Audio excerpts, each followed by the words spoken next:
마가복음 8장 27절부터 33절까지 제가 읽도록 하겠습니다. 예수와 제자들이 빌립보 가이사랴 여러 마을로 나가실새 길에서 제자들에게 물어 이르시되 사람들이 나를 누구라고 아느냐. 제자들이 여짜와 이르되 침례 요한이라 하고 더러는 엘리야 더러는 선지자 중 하나라 하나이다. 또 물으시되 너희는 나를 누구라 하느냐. 베드로가 대답하여 이르되 주는 그리스도 신이이다 하매 이에 자기의 일을 아무에게도 말하지 말라 경고하시고 인자가 많은 고난을 받고 장로들과 대제사장들과 서기관들에게 버림받아 죽임을 당하고 사흘 만에 살아나야 할 것을 비로소 그들에게 가르치시되 드러내놓고 이 말씀을 하시니 베드로가 예수를 붙들고 항변하매 예수께서 돌이키사 제자들을 보시며 베드로를 꾸짖어 이르되 사탄아 내 뒤로 물러가라. 내가 하나님의 일을 생각하지 아니하고 도리어 사람의 일을 생각하는도다 하시고. 아멘. 반갑습니다. 우리가 이 이야기는 굉장히 잘 알고 있는 이야기예요. 그리고 우리의 신앙 고백으로 이 말씀을 하시는 분들도 계시는 걸 제가 봤습니다. 그럼에도 불구하고 우리는 오늘 예수님께서 질문하신 이야기를 한번 들어보려고 합니다. 너희는 나를 누구라고 하느냐. 저번 주에 우리는 예수님이 벳세다의 눈먼 사람을 고치는 걸 봤어요. 그렇죠? 눈먼 사람을 고치는 걸 보면서 그 사람이 한 번에 고쳐지는 게 아니라 점진적으로 한 번 안수했더니 침을 바르고 안수했더니 살짝 눈이 띄어져 가지고 사람들이 보였는데 나무 같은 것이 지나갑니다. 이렇게 무엇이 보이느냐 그랬더니 나무 같은 것이 지나갑니다. 그러지 않습니까? 그래서 예수님이 다시 한번 안수했더니 이 사람이 어떻게 합니까? 주목하여 보되, 또 다른 성경에 제가 말씀드렸죠. 뚫어지게 보되, 그렇게 하니까 눈이 시야가 시력이 회복되어 밝아졌다 이랬습니다. 그러면서 우리는 어떻게 했습니까? 우리가 성경을 집중하고 뚫어지게 봐야 된다라는 거예요. 예수님이 안수한다고 되는 일이 아닙니다. 우리가 예수를 믿는다고 되는 일이 아니라 우리에게 예수님이 성령이 있는다고 되는 것이 아니라 내가 예수를 믿는 그 무엇을 해야 된다라고 하는 겁니다. 그것 또한 집중해서, 성경은 또 개역개정판은 주목하여 이렇게 되어져 있죠. 주목하여 내가 뚫어지게 무엇인가를 해서 그 일을 해야 된다는 거예요. 그래야 내가 신앙이 회복된다는 것입니다. 내가 그래야 믿음이 회복되어진다는 거예요. 우리가 저번 주에 이런 이야기들을 했습니다. 이런 이야기들을 했고 길게 했지만 제가 저번 주에 설교를 편집하면서 보다 보니까 1시간을 했더라고요. 네, 그래서 굉장히 길게 한 것 같았는데요. 어쨌든 우리가 길게 이 이야기를 했습니다. 그래서 우리는 여러분들이 이번 주를 이 이야기를 가지면서 어떻게 지냈는가에 대한 제 기대가 사실 있었습니다. 제 기대가 있었는데요. 여러분들 잘 지내셨을 것이고 그렇게 또 노력을 하셨을 거라고 저는 생각합니다. 오늘 예수님께서 오늘 말씀을 하시면서 베드로에 대한 이야기가 오늘 집중되어져 있어요. 그렇죠?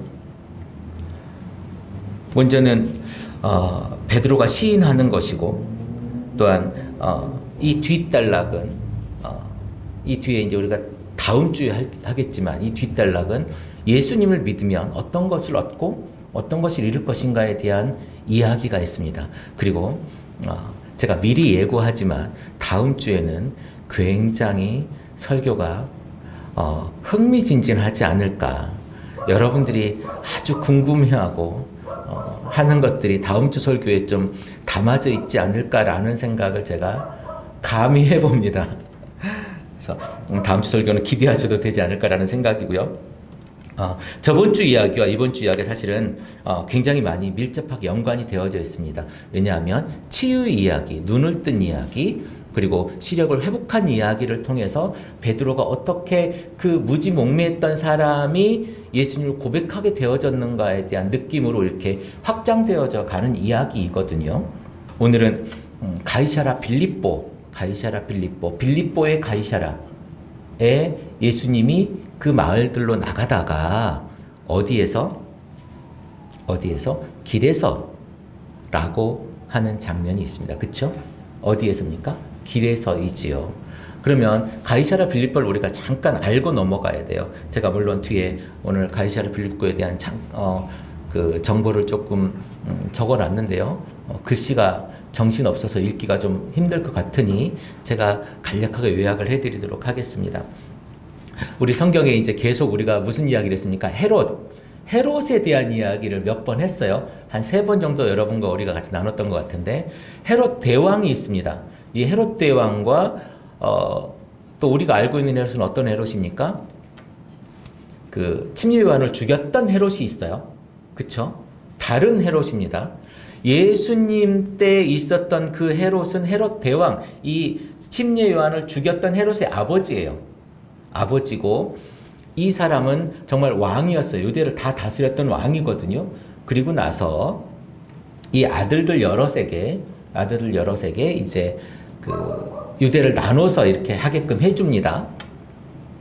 그래서 우리가 침례 요한을 죽였던 그 헤롯은 누구냐면 헤롯 안티파스, 우리가 알고 있던 헤롯 안티바라고 성경에 기록되어져 있죠.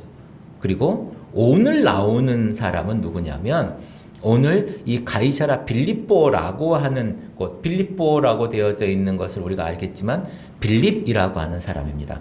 헤롯 빌립입니다. 헤롯 빌립이 이제 자기의 권한과 또 자기 위치를 공고히 하기 위해서 우리 그 로마의 우리 가이사라고 들어보셨습니까? 가이사라고 되어져 있지만 또 원래 이름은 시저죠. 시저. 이 시저에게 이 지역을 잘 정돈하고 정비해서 바친 곳입니다. 자, 그러면 로마의 도시처럼 만들었겠지요. 근데 전에 이 동네 이름이 어떤 동네였냐면 파네야스라고 하는 동네입니다. 파네야스. 자, 우리가 이 파네야스라고 하는 동네를 조금 보면 예전에는 그 바알 가시라고 하는 신을 섬기던 동네였거든요. 구약 시대 때는. 그런데 파네야스라고 하는 이곳에 판이라고 하는 신을 섬기는 곳이었어요. 이 신은 염소 다리에 위에 상반신은 사람의 몸을 입고 있어요. 그리고 염소 뿔을 가졌습니다. 여러분 가끔씩 혹시 그 사파나 이런 데서 보실 수 있는 기회가 있었을 거예요. 네, 봤습니까? 네, 이 굉장히 대표적인 신이거든요. 이 판이라고 하는 이 신 때문에 패닉이라고 하는 단어가 나오게 됩니다. 정신없이 사람이 혼란스럽고 이럴 때를 그렇게 얘기를 하죠. 근데 거기에는 이 판신뿐만이 아니라 우리 잘 알고 있는 제우스 신도 거기에 신전이 있었고요.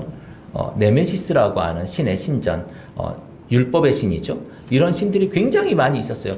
결국 뭐냐면 여기는 우상의 신들, 그러니까 로마와 그리스의 신들과 신전이 굉장히 많은 곳이었다. 그리고 그것을 잘 정비해서 누구에게 바쳤다고요? 가이사에게, 시저에게 바쳤다. 그래서 이름도 뭐라고 했습니까? 빌립보가 만들어서 시저에게 바친 가이사라 빌립보다라고 이름까지 정했던 것입니다.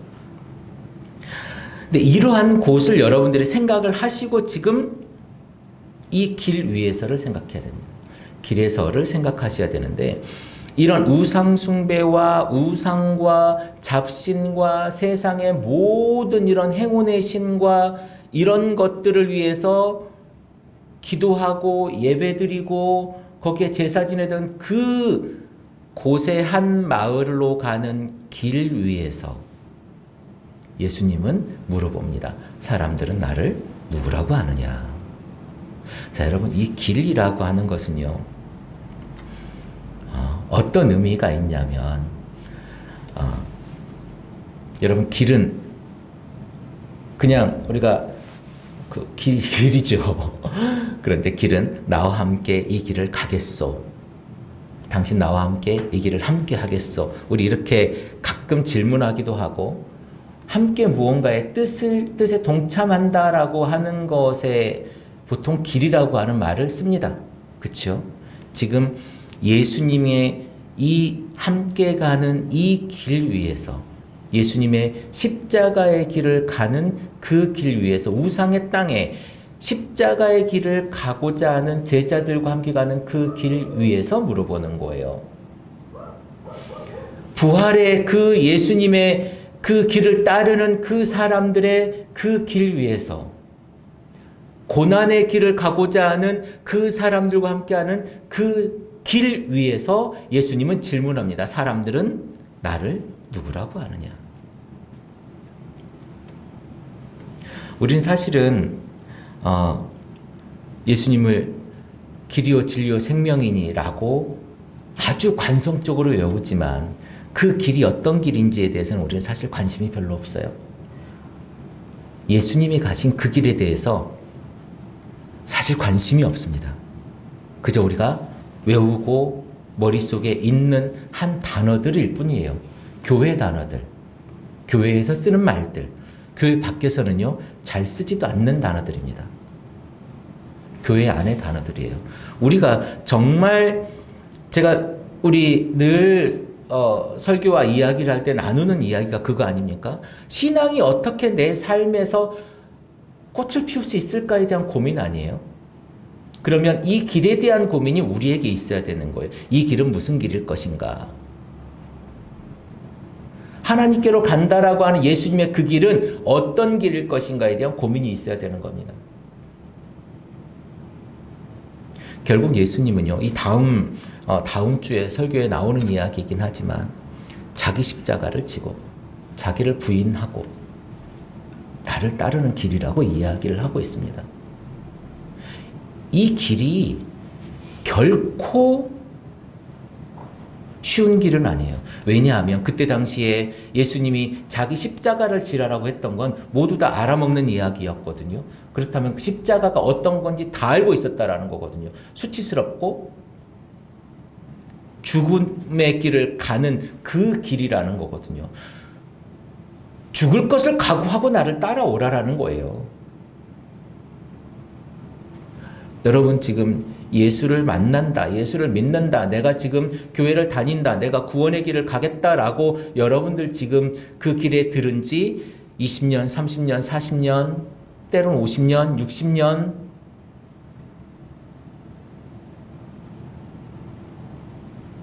여러분의 그 첫 각오 내지는 첫 예수님 만났을 때 내가 지금 어떤 길을 가야 되겠다라고 정말 제대로 생각해 보신 적이 있습니까?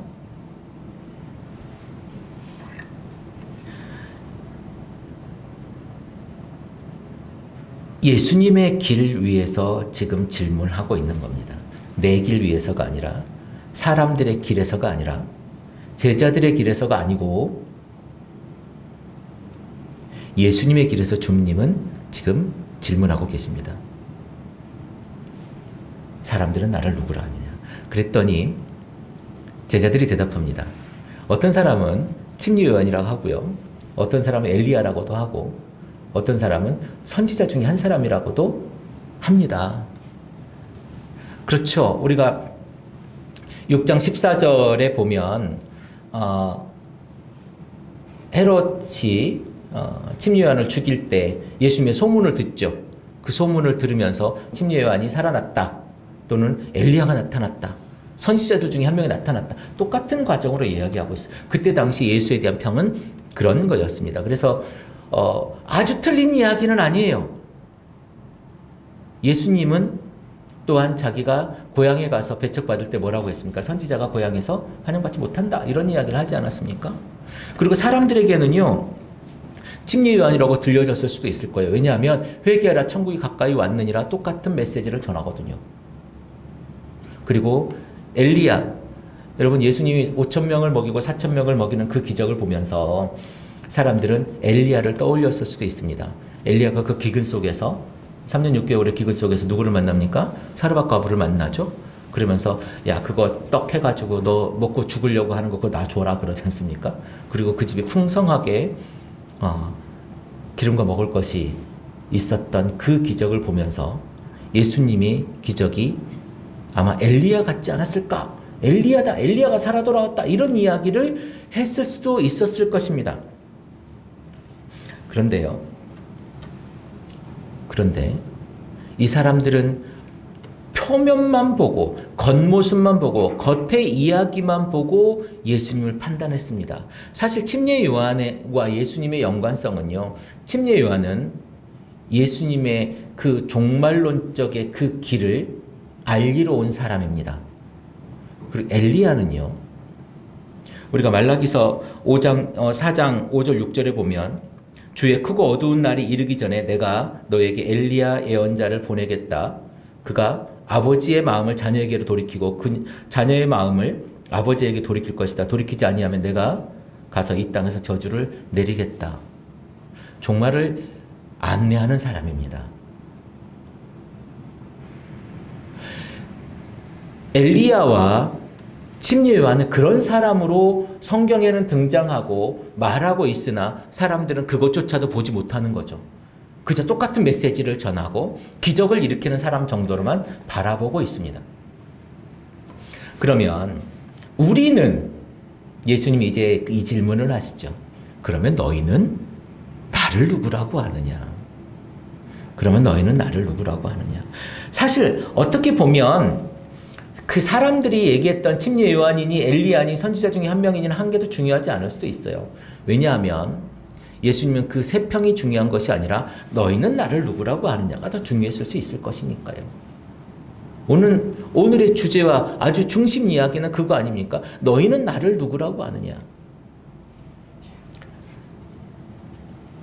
지금까지 예수님의 제자들은 그 숱한 기적을 보고 그 숱한 이야기들을 들으면서 귀신을 쫓아내고 풍랑을 잠잠하게 하고 5,000명과 4,000명을 먹이는 이런 기적들을 보면서 제자들은 몰랐어요.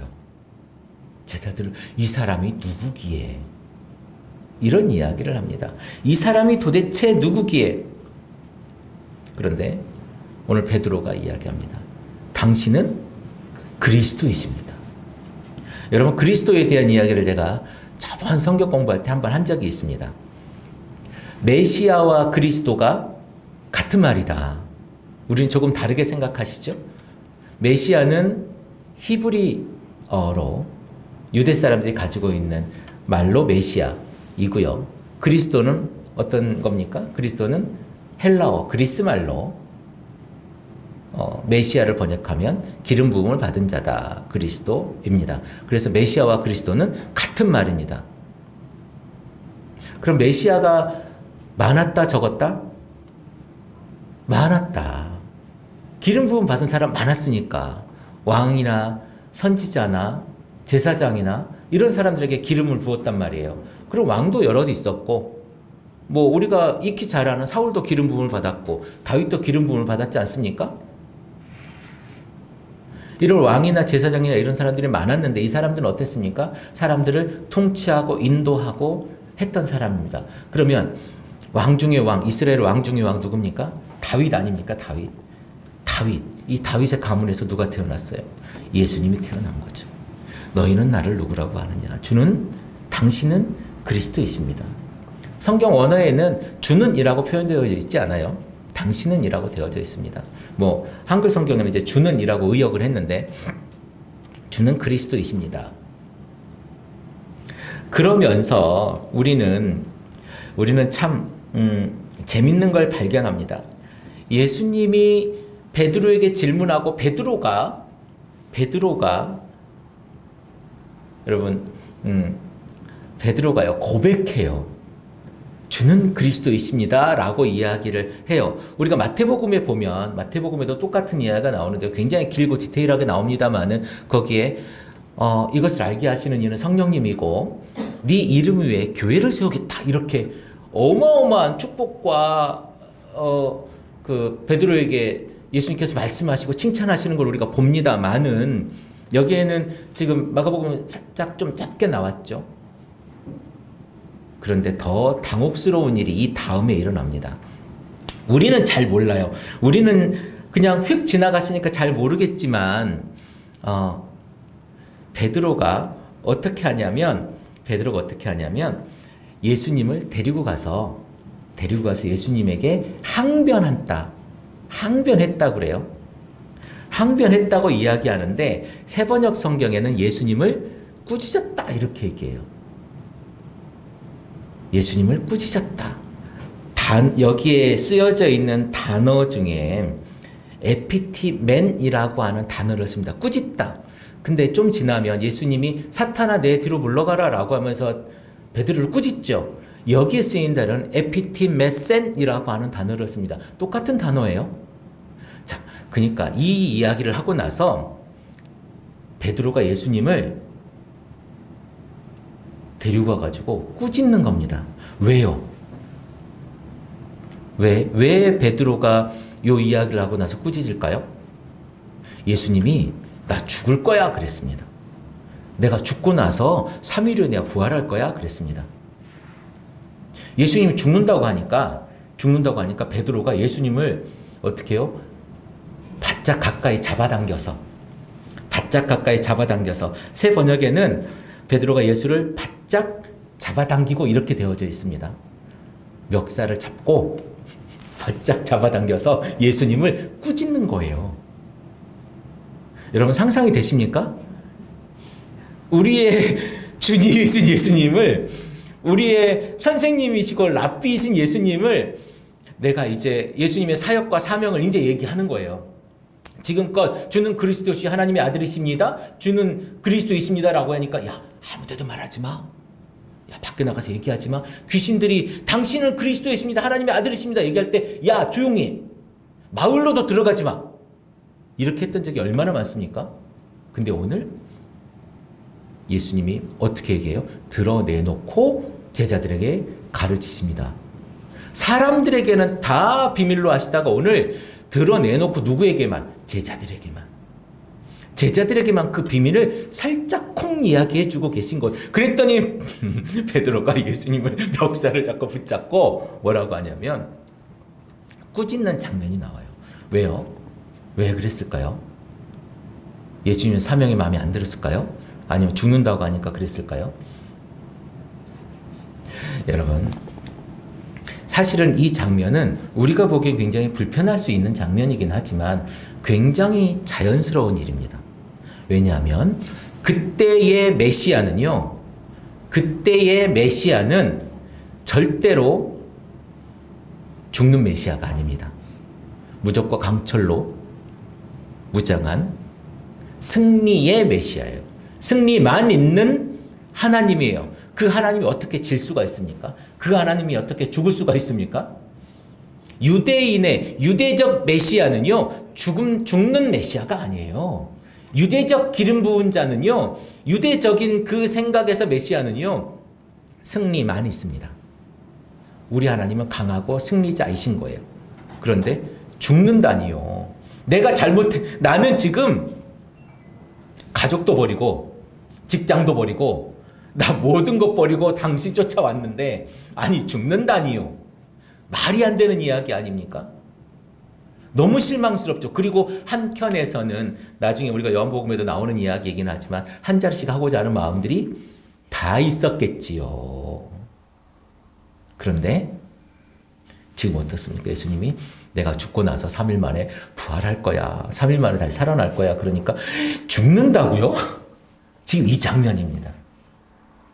우리는 그저 항변했다 이렇게 하니까 그냥 아주 가볍게 넘어가지만 이 실제 상황을 우리가 한번 잘 생각해 보면 굉장히 독특하고 굉장히 재밌는 장면이에요. 여러분, 우리를 한번 돌아보자는 거예요. 우리는 안 그러겠냐는 거죠. 예수님이 여러분 지금껏 예수님을 믿었을 때 예수님이 내가 이렇게 심으면 심은 대로 돌려줄 거니까 내가 열심히 신앙생활하면 내가 축복받고 내가 복받고 우리 가족이 잘 될 거야 라고 하는 믿음이 있었을 겁니다. 그런데 우리 이제 더체플 커뮤니티에 와서 보니까 저 김종현 목사라고 하는 사람이 설교를 하는데 그 복이 그 복이 아니라네? 그리고 그 복을 받을 거 생각도 하지 말라네? 더 고통스러울 거라네? 예수 믿는 게 힘든 거라네? 아니, 이거 재미없네? 이럴 수 있다라는 거예요. 여러분, 예수님이 오늘 이야기합니다. 너희가 사람의 생각으로 나를 보지 말아라. 너희가 사람의 생각으로 어찌 나를 보느냐? 우리 생각으로 세상을 보거든요. 우리 생각으로 성경을 보고요. 우리 생각으로 예수님을 판단하고요. 우리 생각으로 하나님을 잽니다. 한 번도 성경의 잣대로 나를 재본 적이 없어요. 성경은 나에게 뭐라고 하는가에 대한 관심이 없고 내가 성경을 어떻게 볼 것인가에만 관심이 있어요. 성경은 나에게 어떤 좋은 이야기를 하지? 그래서 우리 어떻게 합니까? 지금껏 여러분이 많이 해왔겠지만 송구영신 예배 때 우리 이제 말씀 뽑기 하지 않습니까? 그 말씀 보통 500개에서 1000개 정도 이렇게 그 공장에서 만들어 와요. 근데 다 좋은 말씀입니다. 그 나쁜 말씀 하나도 없습니다. 뭐 연자 맷돌을 메고 물속에 빠지는 것이 낫겠다 이런 이야기 없습니다. 거기에. 그런 이야기 전혀 없습니다.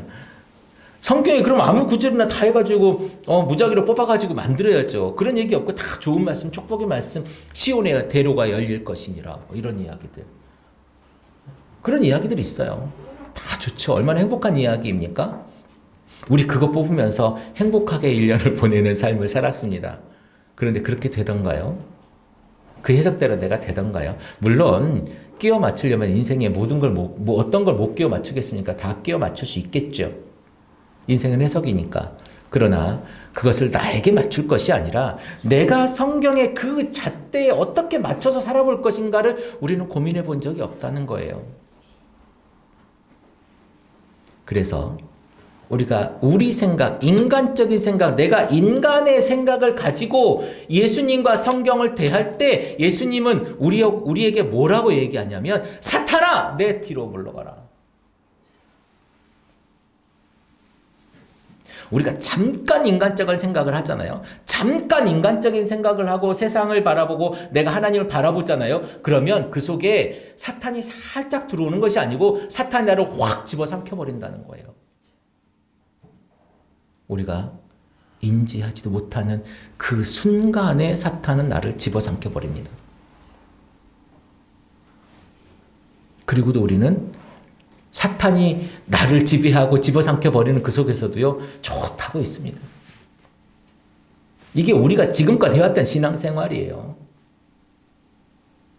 우리가 한 번에 돌아서지 않으면, 이것을 벗어던지지 않으면, 제가 저번에도 말씀드렸지 않습니까?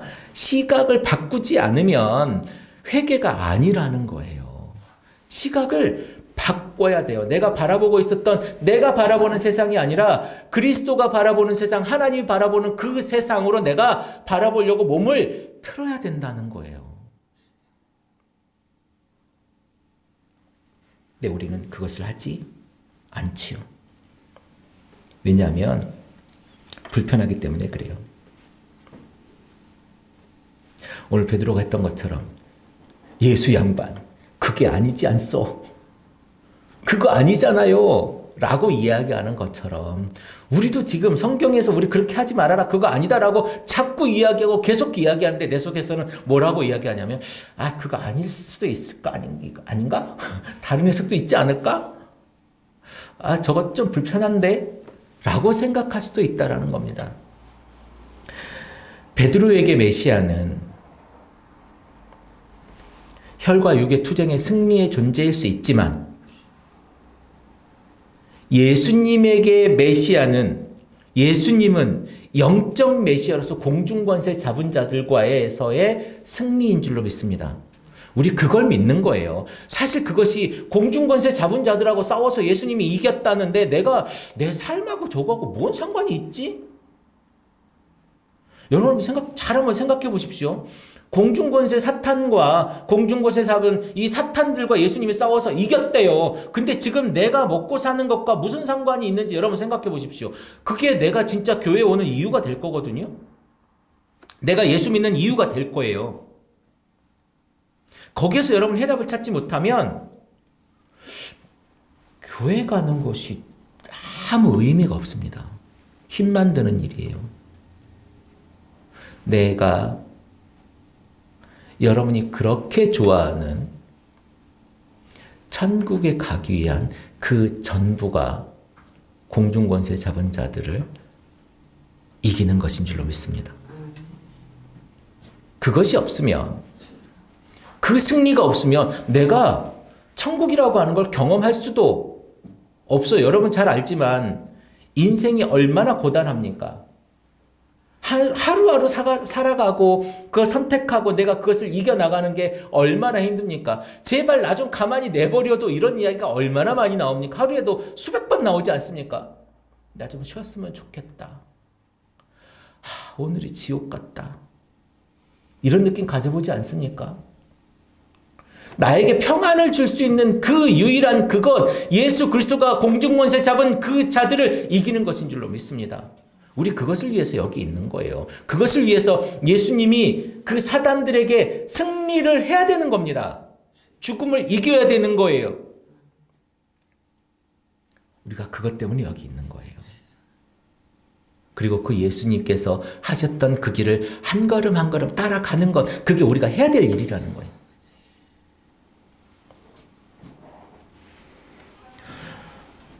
우리가 믿는 예수님, 여러분들에게는 영적 승리자로 존재하십니까? 아니면 나에게 황금과 보물을 가져다 주는 존재로 여러분 존재하십니까?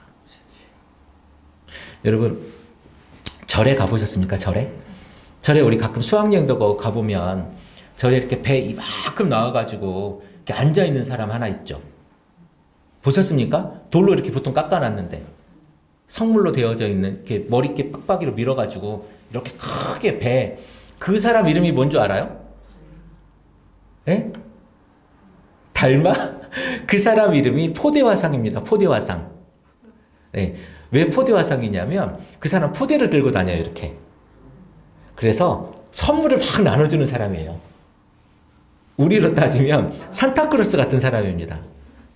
그래서 복을 막 나눠주고 선물을 나눠준다 그래서 보통 절 입구 앞에 거기 그 본당 앞에 이렇게 포대화상을 세워놨죠.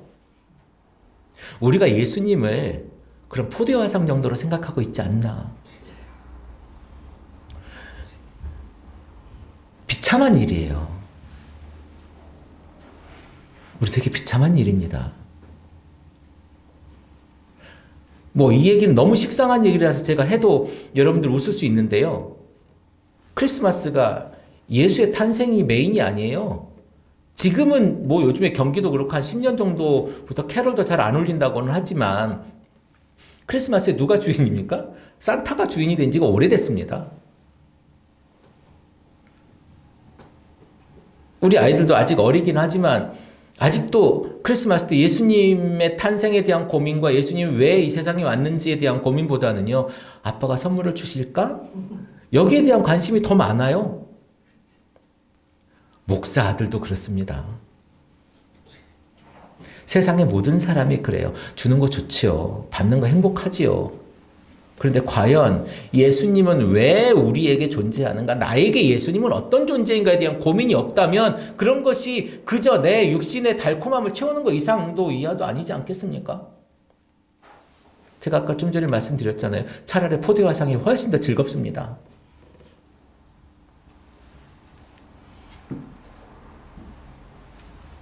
베드로는 여기서 완전히 추락합니다. 사실은. 사탄아, 어떤 사람들은 베드로 안에 있는 사탄에게 예수님께서 사탄아 내 뒤로 물러가라 라고 이야기했다고 하지만 성경은 그렇게 얘기하지 않아요. 베드로에게 라고 이야기합니다. 베드로에게. 여러분, 우리가 사탄일 수 있어요. 아닌 것 같죠. 내가 예수님을 버리고 내 욕망으로 내가 가지고 있는 그 욕정으로만 세상을 바라보고 신앙을 바라볼 때 내가 사탄이 되는 거예요. 근데 우리는 아닌 것처럼 아닌 것처럼 이렇게 앉아 있잖아요. 하나님은 아십니다. 예수님은 우리의 고백을 아세요. 그리고 고백을 넘어서 고백한다고 되는 게 아니라니까요. 주는 그리스도이십니다. 이게 어떤 의미인 줄 아십니까? 예수님을 만난 사람들 중에 예수님 만난 아기 때 말고 예수님 만난 사람들 중에 최초로 예수님 메시아임을 인정한 사람이에요. 어마어마한 사람입니다. 그 사람의 고백도요. 인간적인 눈으로 메시아를 바라봤을 때 인간적인 그 욕망으로 메시아를 바라보고 예수를 바라봤을 때 예수님이 뭐라고 얘기하냐면 사탄아! 이렇게 얘기합니다. 우리의 신앙이 인간적인 신앙으로 내 욕망과 내가 가지고자 하는 그것으로 내가 조금 더 뭔가 내 삶에 대한 풍요로움을 위해서 예수를 믿는 그것으로 마감되어진다면 예수님 단호하게 여러분들에게 얘기할 것입니다. 사탄아, 내 등 뒤로 물러갈지라. 이것이 내가 오늘 밥을 먹고 내가 오늘 직장에 가서 돈을 벌고 이것과 하등의 상관이 없을 수도 있어요. 왜? 지금껏 내가 그렇게 살아왔어도 내가 잘 먹고 잘 살았거든요. 과연 그런데 우리가 이렇게 살면 궁극적으로 우리가 가야 될, 궁극적으로 우리가 만나야 될 그 심판의 그날 여러분들이 없을 것 같습니까? 그날이요. 그날이 도적같이 온다고 했습니다. 우리 깨달아야 돼요. 다시 우리가 돌이켜야 돼요. 이제 아니 이 순간 우리가 돌아와야 돼요. 누구에게? 예수님에게. 우리가 잘 몰라서 그래요. 지금껏 몰랐다면 예수님 몰랐으니까 오케이. 지금껏 몰랐으니까. 그런데 이제 베드로의 모습을 보고 우리가 다시 돌아온다면 예수님께서는 베드로를 내치지 않으셨습니다. 베드로가 그렇게 사탄아라고 말하고 했을지라도 베드로를요 버리지 않았습니다. 베드로가 또 어떻게 하는 줄 아십니까? 베드로가요 예수님이 죽던 날 첫 닭이 울기 전에 3번이나 부인합니다. 예수님 완전히 부인해버려요. 그럼에도 불구하고 예수님 어떻게 하십니까? 그럼에도 불구하고 예수님은 부활하고 나서 베드로에게 찾아갑니다. 그리고 첫 마디가 뭐라고 하신 줄 아세요? 아니요. 밥은 먹었냐? 밥은 먹었냐? 물어봅니다. 그래서 밥 먹이고 시작해요. 밥은 먹었니? 그래서 물고기 구워주잖아요. 밥은 먹었니? 그리고 나서 질문합니다. 시몬아, 네가 나를 사랑하느냐? 네가 나를 사랑하느냐 물어봅니다. 우리의 대답은 무엇입니까? 우리의 대답이 주는 그리스도시요 살아계신 하나님의 아들입니다. 주는 메시아이십니다. 당신은 그리스도이십니다. 라고 고백한 우리의 모습인데 우리가 그걸 배신하고 떠나왔는데 예수님 우리를 버리지 않으시고 또 찾아왔어. 나를 사랑하니? 너 그렇게 배신한 거 내가 다 봤거든? 너 그렇게 나한테 메시아라고 고백하고 나한테 죽기까지 따라온다고 얘기하더만 근데 나 죽던 날 너 나 부인하고 절대 모른다고 그러고 가더라.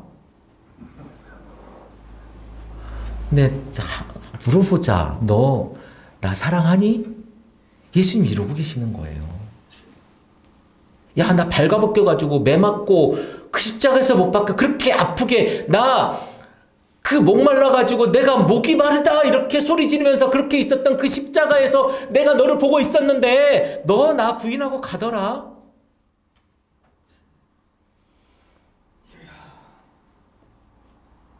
너 나 사랑하니? 그게 사랑이었니? 네가 말했던 그거였니 이게? 라고 물어보는 거예요. 예수님 우리를 버리지 않으시지만, 예수님 우리를 버리지 않으시지만 그날은 온다는 거예요. 그날이 오기 전에, 심판의 그날이 오기 전에 우리가 돌아서야 될 줄로 믿습니다.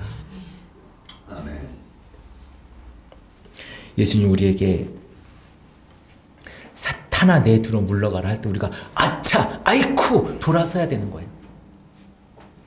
지금껏 우리가 사실은 깨닫지 못했어요. 왜냐하면 그렇게 큰 충격이 없었거든요. 우리 지금껏 예나 지금이나 그래도 그만 안 그래도 그만 우리 요한계시록에 나오는 것처럼 첫사랑을 잃어버렸느니라, 이럴지라도 잃어버렸어도 괜찮았고 안 잃어버렸어도 그만이었고 열심히 해볼까 해도 그만이고 뭐 좀 달라지는 것도 없어요. 내 삶이 그냥 그랬어. 그러니 내가 지금 그렇게 살고 있는 거예요. 그런데 말입니다. 주인이 오는 그날에 한 달란트 땅에 묻어놓은 그 종은요, 그 가지고 있는 달란트마저 뺏기고 문 밖으로 쫓겨나가 슬피 울며 이를 갈미 있었습니다. 우리 이거 너무나도 잘 기억하는 거잖아요. 성경에 이런 이야기와 이런 유의 이야기가 숱하게 넘쳐납니다. 그런데 우리는 어때요? 경각심을 가지지 못해 그냥 재밌는 이야기 중에 하나. 달란트? 내 재능을 잘 써야지. 이 정도 아닙니까? 그런데 지금 우리의 100년 가까이 되는, 아니 100년 정도밖에 안 되는 이 인생의 이야기가 아니라 여러분 끔찍한 일이에요. 영원이라고 하는 것이 우리는 아직 경험해 보지 못해서 그렇지만 여러분 영원이 얼마만큼인 줄 아십니까? 기회가 없는 거예요. 우리에게 기회가 없는 그 순간이 온다니까요. 감동이 안 오시는군요.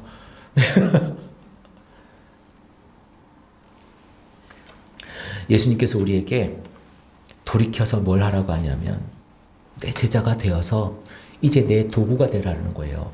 하나님을, 아니 예수님을 내 혁명의 도구, 내 구원의 도구로 쓰는 것이 아니라 내가 예수 그리스도의 말씀을 전하는 복음의 도구가 되라는 거예요. 이게 성경이 우리에게 하는 얘기거든요.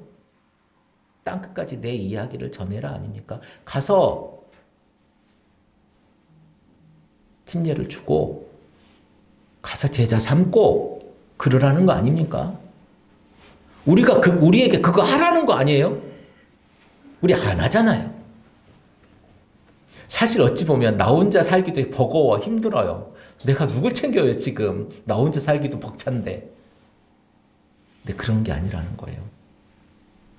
너 그거 하다 죽어. 네 십자가를 지라고. 너를 살리는 거 아니야. 너 살리자고 내가 지금 이러는 거 아니야. 우리 다음 주에 할 얘기지만 그렇게 죽으면 내가 너에게 생명 줄 거야. 목숨을 버리면 생명을 얻어.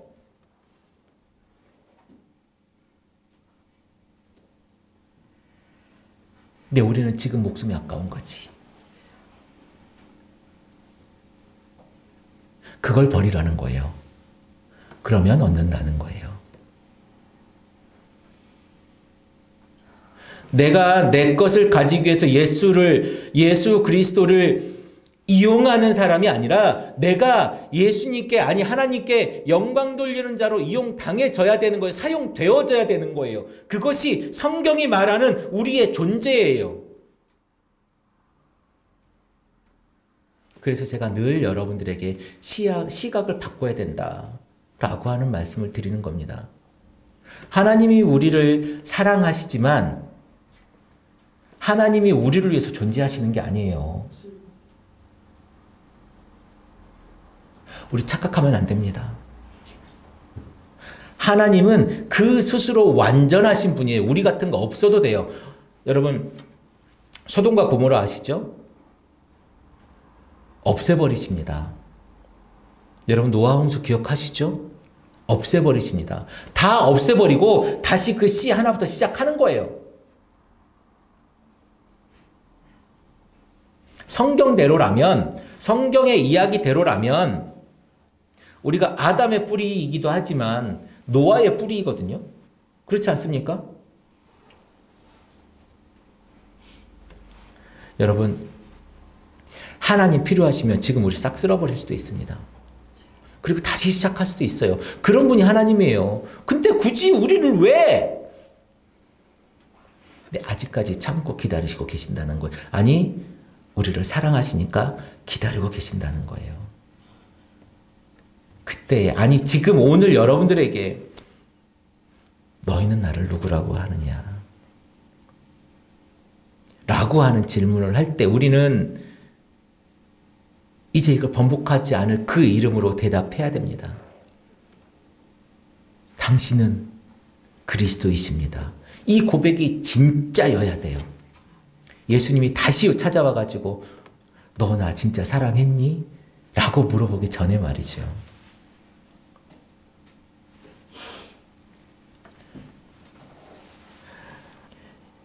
예수님이 십자가를 지는 길도 우리는 함께 갈 겁니다.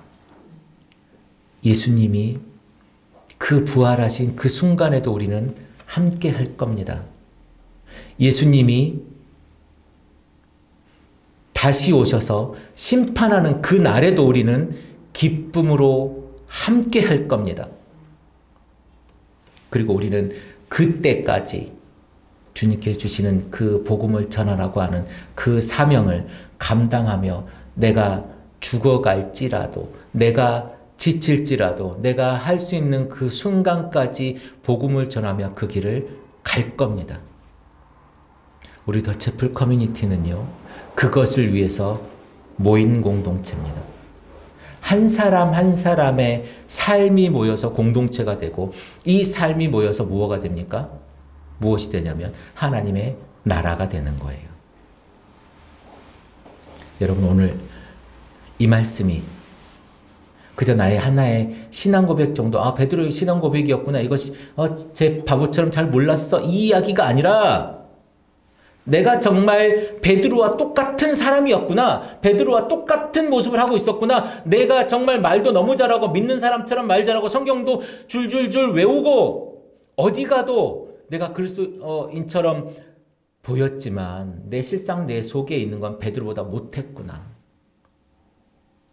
예수님이 다시 한번 손을 올리고 기도했던 소경의 모습이 우리 모습이 되어야 될 줄로 믿습니다. 이제 우리가 집중해서, 우리가 주목하여 뚫어지게 내 삶의 그리스도의 모습을 따라가면서 내가 시력을 회복하고 믿음을 회복하는 우리 더 채플 커뮤니티가 되기를 소망합니다.